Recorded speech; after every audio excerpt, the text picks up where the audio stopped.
After countless hours roaming the frustrating water temple, you finally reached the boss's lair. This is it, you say to yourself, but you take a quick glance at your row of hearts and notice you only have 3 hearts left. You start to feel anxious at the thought of dying. You wish you had completed more side quests and attained more heart pieces, but now, here you are, being useless little old you, but luckily you managed to stand your ground. Water, and just as you defeat the mighty Morpha, you satisfyingly pick up a heart container and add it to your existing life force.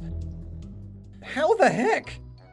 Heart containers have been around since the very first Zelda installment. As Link progresses through his journey, he will acquire more and more health in order to survive the greater challenges he will face. But what actually happens when Link acquires these useful arsenals of health? Does he somehow magically absorb it? Perhaps he could wear it around his neck like a magic charm, or maybe are these heart containers filled with liquefied hearts? Speaking of which, the cartoony hearts he constantly picks up, does he devour the flesh of these hearts?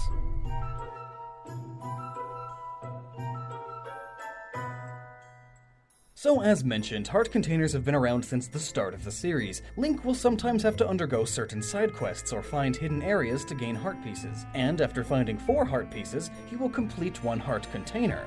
Defeating a boss will also give Link a heart container and restore his row of hearts back to full health. But what process does Link undergo when he obtains these kinds of hearts? You might think that Link consuming these hearts is very unrealistic and impractical of him.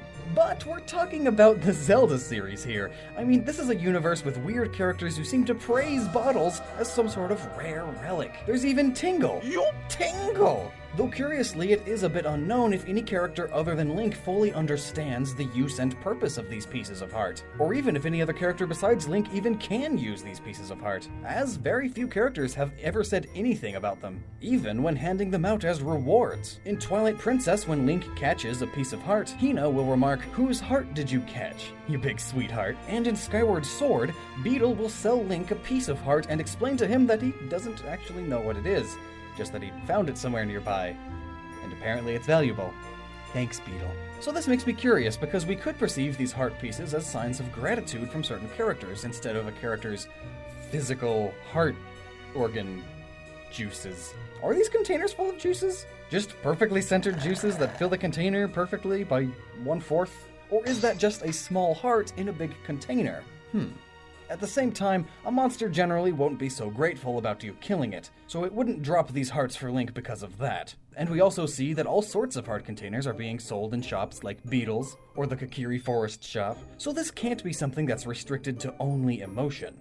But this video isn't mainly about where the heart containers and hearts come from, rather it's about what Link does with these. So what if Link is actually consuming these hearts in order to increase his life and power? And by consuming, I literally mean eating the heart and swallowing it. And in the case of these containers of heart juice stuff, drinking it, I guess. I suppose we don't really know what's in these. But seriously, think about it. Eating what's in these heart containers allows our hero to gain additional strength and life to further help continue his adventure in Hyrule. And did you know that there is a real-world origin and even a term about eating hearts to obtain qualities of strength and such? The term is known as cannibalism empowerment, and it's obviously defined as the power to gain strength through cannibalism.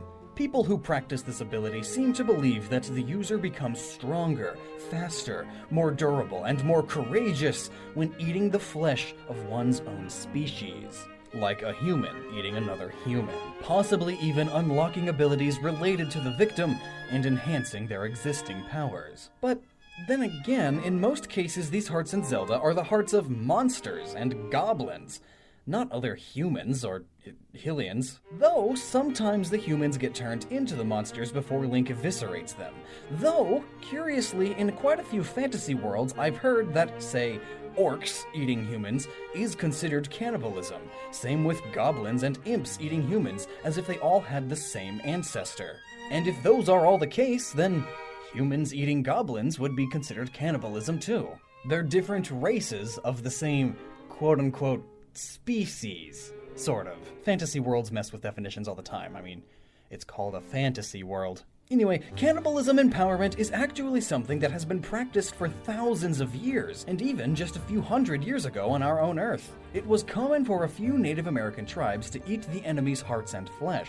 They did this as it was considered the most extreme form to obtain revenge over their foes. But they also committed this cannibalism in order to absorb the qualities and characteristics of the deceased individuals. Organs, such as the heart, were eaten to gain courage and power. Other parts of the body, such as the brain and tongue, were swallowed to assume knowledge and bravery. Doesn't that seem familiar? The Triforce in Zelda consists of 3 qualities: courage, power, and wisdom. So it would make partial sense that Link consumes these heart containers for the sole purpose of not just increasing his courage, but his wisdom and power as well. You might think that this sounds a little far-fetched, and sure, maybe it is, but just about everything in the Zelda series is inspired by real-life events and practices. Link was inspired by the Disney character Peter Pan, the dragons in Skyward Sword were inspired by Chinese stories, the ancient cistern dungeon was inspired by a short Japanese story, heck, the original game was wholly inspired by Miyamoto's own adventures in the woods as a child.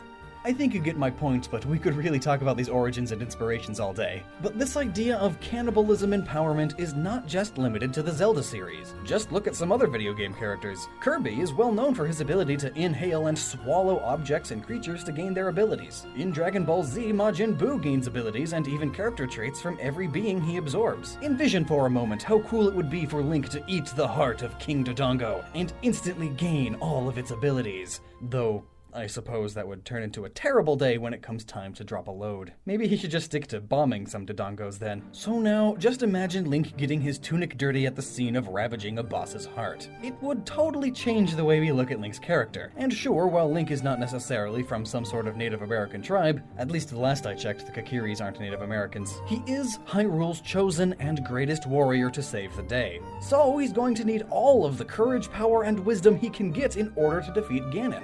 But just what tribes have practiced this forbidden and taboo act of cannibalism? And is it something that people still do in the 21st century? Well, the truth is, most of these Native American tribes were convinced that committing this act of cannibalism is actually a sin against their gods. The Sioux, for example, a very large group of Native American tribes, considered it a serious sin, while other tribes like the Ojibwe and Algonquin believed that cannibalism was a mental illness, and oftentimes was considered a sign of possession by an evil spirit. If they were to discover someone committing this vile act of cannibalism, they would often be put to death as soon as they were discovered. But one of the most famous empires in history has actually recently been proven to have practiced cannibalism. The Aztecs believed that the practice of cannibalism enabled one to take on the strength that remained in the victim's body. It was believed that humans were incarnations of the gods they represented, and by eating flesh, and notably the heart, they could share that divinity. But this wasn't some common thing that any regular citizen could do. They didn't deserve to reap the benefits of these so-called powers. Rather, doing so was reserved for the elite of society, and usually took place as part of specific and rare ceremonies. For example, during celebrations relating to the first month of their calendar, several children were sacrificed to honor the gods of water or rain, and they were then cannibalized by the priests. Interestingly enough, we can see that cannibalism wasn't just practiced to gain one's power, but also to commemorate and honor the gods. So, could Link be ingesting these hearts as a way to honor the Golden Goddess, or other deities like the goddess Hylia? Probably not. But we do know that at the very least, he respects and honors these various deities. So again, while most native tribes of North America did not participate in the act of cannibalism, the Aztecs did, and the Carib people of South America were also said to kill and eat prisoners of war to gain their powers and grow stronger. Imagine being a Spaniard and having Captain Cortez commanding you to battle with these guys. That would certainly not be a fun day if you were unlucky enough to get captured. In fact, that would most likely be the end of your days. So, that's one location I'm adding to my list of places not to time travel to. But not every tribe consumes the flesh and heart of the dead to increase their power and courage. There are other tribes that used it as a way of commemorating the dead. A few Amazonian tribes have been known to practice funerary cannibalism, which is when family and friends would eat a part of a dead tribal member's body at a religious ceremony like a funeral. Very, very weird, but hey, Different cultures. Thus far into the video, we've mainly been discussing Link gaining power and more health through the hearts of the bosses.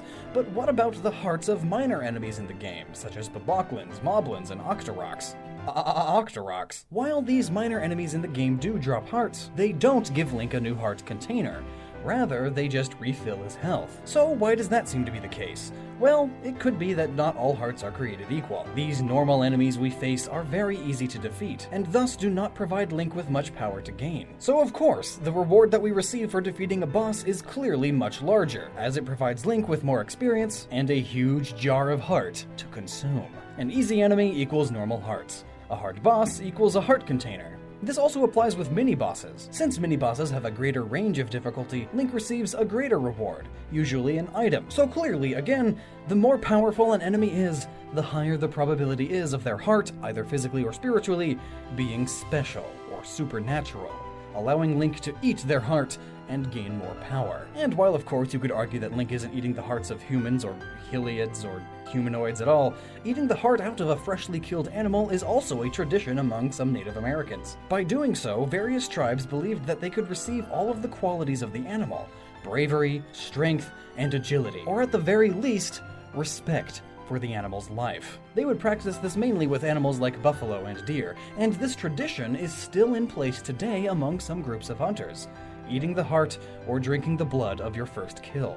Ugh. You know, all this talk about eating hearts, and especially human hearts, is making me very hungry. Maxwell, you don't even have a gut. I can dream, can't I? Well, even if you did, the effects of eating human meat are actually not so positive as these old religions and video games make it out to be. Eating human meat becomes risky due to the presence of prions, versions of normal protein that had their shape altered, losing their function, and becoming infectious. These distorted proteins can influence other similar healthy proteins and change them in your body, causing a chain reaction and creating disease, specifically prion disease, which creates holes in your brain, giving it an appearance similar to that of a sponge, which, of course, ultimately causes death. Well, that's no big deal to me. Right, but you don't have a stomach to eat it anyway. You would just get your sweater dirty. Very true. It is also possible to catch bloodborne diseases if you start deciding to eat human meat. If you eat someone with HIV, Hep C, or any other bloodborne disease, you could be swimming in sickness faster than you can say time for dessert. Well, in that case, I'll stick to drinking toothpaste and bleach. Keeps my bones pearly. Maybe you should do the same. Don't listen to him.